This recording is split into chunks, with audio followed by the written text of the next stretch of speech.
안녕하세요. 연금박사 이용주입니다. 최근에 또 라임 사태가 발생해서 투자자들이 한 1조 원 가까운 손실을 입었는데요. 이 라임 사태와 관련해서 진짜 무엇이 문제이고 무엇이 중요한지 본질에 접근하라, 본질에 투자하라는 내용으로 제가 오늘 방송을 준비하게 되었습니다.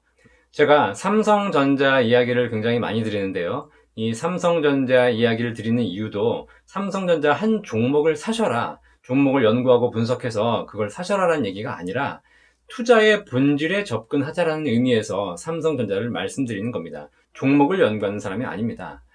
투자의 본질을 연구하면 투자란 것이 무엇이냐? 투자는 우량한 기업을 사서 우량한 기업의 성장과 함께 하면서 그 성장의 열매를 나누어 먹는 것이 바로 투자입니다.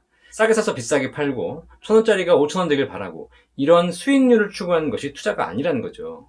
진짜 우량한 기업을 연구하고 그 기업에 투자해서 기업과 함께 성장하는 것이 진짜 투자거든요. 최근에 라임 사태는 그런 부분에서 이 본질에서 한참 벗어나 있는 것을 알 수 있습니다. 자, 라임 사태의 원인을 한번 살펴보죠. 라임 자산운용이 어떤 회사냐면 우리나라에서 제일 잘 나가던 헤지 펀드 운용회사입니다. 헤지 펀드가 뭐냐면요. 헤지, 무슨 뜻이냐면 울타리란 뜻이에요. 보호해드리겠다는 것이고요. 위험을 해지하겠다. 위험을 좀 줄여서 안전하게 해주겠다는 겁니다. 이름 자체에서 안전성이 팡팡팡 풍기는 그런 상품이죠. 그렇기 때문에 헤지 펀드가 일반적인 뉘앙스로는 굉장히 안전하고 울타리를 쳐준다라고 많은 분들이 생각하시는 그런 펀드가 되겠습니다. 왜 이렇게 이름을 지었을까요? 그들이 그렇게 짓고 싶어서 진 게 아닙니다. 헤지 펀드가 출연하게 된 배경은 결국 투자자들이 자꾸 안전한 걸 요구하기 때문이에요. 근데 안전하면 수익이 낮아요. 그런데 뭐라고 요청하냐면 안전하면서 수익도 많이 내주세요라고 얘기한다는 거죠. 자, 그런 게 있어요? 자, 없어요, 사실. 기본적으로 기초자산, 본질에 접근하면 그런 건 없습니다. 여러분이 투자하시는 기초자산, 주식, 부동산의 바로 그 회사, 그 집, 이런 자산들은요, 기본적으로 변동성이 존재합니다. 오르기도 하고 떨어지기도 하는 거죠. 항상 변동합니다. 그래서 모든 펀드 매니저들의 숙제는 뭐냐면요. 어떻게 하면 위험을 줄이고 어떻게 하면 수익을 높일까가 숙제예요. 어떻게든 좀 안전성을 담보하면서 수익을 내려고 하다 보니까 이름도 헤지 펀드로 만들었고요. 그 헤지 펀드에서 실제 펀드를 만들어서 자산을 운영하는 형태를 보시면요. 거의 대부분이 파생 상품입니다. 파생 상품이 뭡니까? 파생. 계속 파생돼 나간다는 것이거든요. 본질, 기본적인 기초자산은 여기 하나가 있어요. 근데 얘를 가지고 계속 뭔가 상품을 꼬아나가기 시작한다는 겁니다. 자, 이렇게 하다 보니까 꼬우니까 위험을 줄여보고 수익을 늘려보고 이렇게 해보고 저렇게 해보고 막 꼬우다 보니까 나중에는 어떻게 꼬여 있는지 상품을 만든 담당자도 모르게 되는 거죠. 그러다가 언젠가는 이 꼬인 실타래 이걸 풀어야 되는데 어떻게 묶었는지 모르니 어떻게 풀 방법도 모르겠고 여기서 계속 문제가 생기고 있고 뭔가 해결을 해야 되는데 해결 방법을 알 수 있는 사람은 아무도 없더라는 겁니다. 결국 이 문제를 해결하는 방법은 하나밖에 없어요. 실타래를 자르는 거예요. 그러면 터지는 겁니다. 그러면 싹 끝나요. 그러면 누구만 손해봐요? 네, 그러면 막차를 탄 마지막에 투자한 사람들만 손해보는 그런 구조가 되어 있는 겁니다. 라임 자산운용이 한때 얘기했던 것 중에 뭐가 있냐면 우리는 절대 수익을 추구한다 이런 얘기가 있습니다. 절대 수익, 어떠한 경우에도 위험 없이 수익을 내겠다는 거죠. 이 자체가 내가 신이 되겠다는 얘기거든요. 그게 가능할까요? 이론적으로는 가능해 보일 수 있습니다. 하지만 결과적으로 그것이 더 큰 문제를 발생시키는 거죠. 이 모든 것이 투자자들이 원금을 보장하면서 수익을 많이 내주세요라는 이 투자자들의 요청에 의해서 만들어진 상품이기 때문에 그렇습니다. 그럼 투자자들은 왜 그렇게 요청하냐? 나는 위험이 싫다는 거거든요. 자, 오늘 이 시간에 여러분께 말씀드릴게요.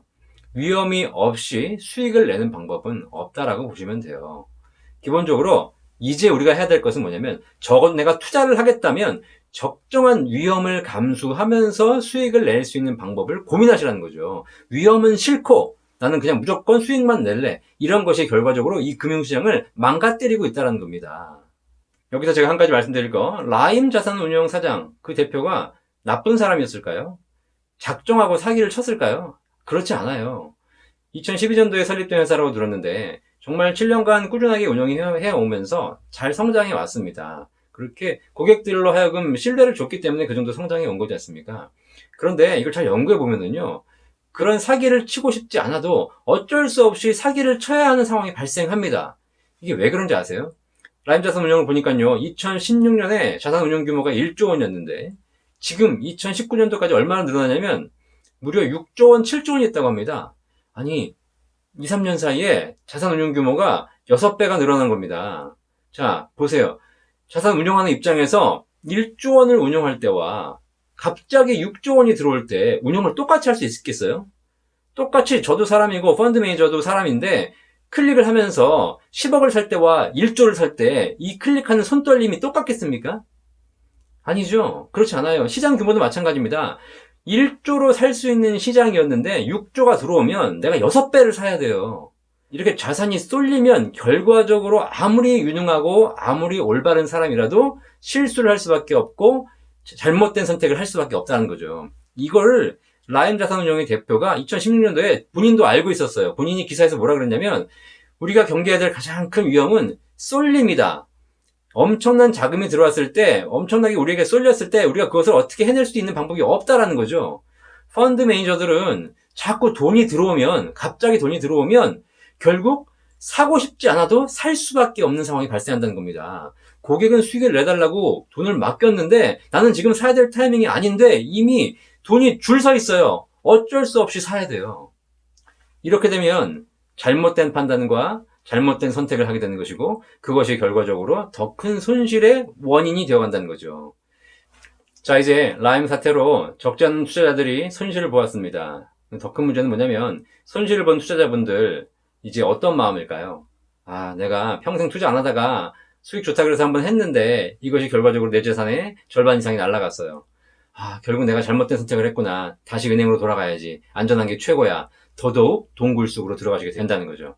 자, 여기서 제대로 된 판단하셔야 됩니다. 한 번 실수, 한 번 실패, 뭐 어쩔 수 없습니다. 하지만 똑같은 실수를 반복하지 않으려면 문제의 본질, 문제의 원인을 정확하게 파악하셔야 돼요. 문제의 본질은 피해자들이 투자해서 실패한 것이 아닙니다. 파생 상품에 투자했기 때문이에요. 위험이 싫었고 그 위험을 줄이기 위해서 어떻게든 위험은 없이 수익을 내달라고 했고 그것이 결과적으로 엄청나게 꼬아져 있는 파생 상품을 만들게 되었고 그것이 문제가 생긴 겁니다. 투자에 실패했다고 해가지고 투자는 나쁜 거야, 그냥 은행이 안전한 게 좋은 거야 라고 돌아가신다는 것은 운동하다 다쳤다고 해가지고 운동은 싫어, 운동은 나쁜 거야 라고 해서 다시는 운동 안 하겠다는 것과 똑같아요. 운동이 나쁜 게 아니에요. 운동을 제대로 하지 못했기 때문에 위험한 거죠. 투자가 나쁜 게 아닙니다. 투자를 제대로 하지 않았기 때문에 더 큰 위험이 발생하신다는 겁니다. 기초자산으로 돌아오세요. 기초자산에는 변동성이 있고 위험이 존재합니다. 하지만 그것이 죽을 만한 위험이 아니에요. 삼성전자라는 우량 주식을 사면 떨어질 때 5%, 10%, 15% 떨어질 수 있습니다. 하지만 그 정도는 충분히 감수할 수 있다면 나는 더 큰 수익을 기대할 수 있다는 거죠. 그게 기초자산이에요. 파생 상품으로 갈수록 단기적으로는 안전해 보이지만 점점 더 큰 위험이 생기게 된다는 겁니다. 투자의 본질에 접근하세요. 투자의 본질은 기초자산을 사는 겁니다. 그것이 우리나라의 투자 문화를 더더욱 정상적으로 만들어 간다는 거죠. 여러분들이 원금 보장 이런 얘기를 하면 할수록 결국은 펀드 매니저들, 금융 전문가들은요, 점점 상품을 이상하게 만들 수밖에 없고요. 그 이상한 상품이 우리 사회에 널려 있게 되는 순간 우리가 부담해야 될 거는 수수료밖에 없고요. 결과적으로 수수료는 다 내놓고 내 재산을 다 날리게 되는 상황이 발생한다는 겁니다. 특히 이 방송을 보시는 분들 중에서 연세가 많으신 분들이 많이 계실 겁니다. 더더욱 주의하십시오. 연세가 많다는 얘기는 판단력이 젊을 때에 비해서 흐려진다는 얘기입니다. 그러면 내가 뭘 판단하려고 해도 굉장히 힘들고 그러다 보니까 결정하지 못하고 망설이시는 경우가 많이 있어요. 그러다 보니까 그냥 안전한 것만 추구하시다가 이런 투자를 그냥 어떻게 하시냐? 지인, 친구, 좀 친한 사람, 가족 이런 사람의 권유에 의해서 하시게 된다는 거죠. 진짜 전문가를 통해서 제대로 이야기 듣고 이 상품의 장단점을 얘기를 듣고 하는 것이 아니라 그런 것들은 들어도 잘 들리지 않는 거예요. 판단 못 하겠어요. 그런데 보니까 아는 사람, 친구, 친척, 가까운 사람이 와서 이런 게 좋다라고 얘기하게 되면 그 사람 믿고 그냥 들어가시는 거예요. 그래서 어르신들 사이에서 발생하는 사기, 금융사기의 70% 이상이 전부 가까운 사이에서 발생한다는 겁니다. 아시겠습니까? 정말 투자를 하시겠다면 투자의 본질을 무엇인지 파악하시고 본질에 접근하세요. 세상이 순리에 따르면, 기본으로 돌아오면 세상은 아무 문제 없이 돌아갑니다. 하지만 순리와 기본을 벗어나는 순간부터 세상은 더 큰 위험에 빠지게 되어 있다는 거죠. 우리나라에서 투자의 본질에 접근한다, 기초자산을 산다라고 하시게 되면 우리나라에 투자할 만한 기초자산, 정말 우량자산이 삼성전자라는 생각에 제가 삼성전자를 장기 투자라고 말씀드리는 거라는 거 꼭 명심하시길 바라겠습니다. 앞으로도 이 라임 사태 같은 것이 이제 시작입니다. 더 많은 사기 사건들이 벌어질 것입니다. 왜 그래요? 그들이 문제이기도 하겠지만 더 큰 문제는 뭐예요? 투자하는 우리들이 너무 원금에 집착한 나머지 투자의 본질을 외면한 채 자꾸 이상한 상품을 요구하기 때문입니다. 투자의 본질에 접근하라. 꼭 명심하셔서 여러분 투자에 도움되시길 바라겠습니다. 감사합니다.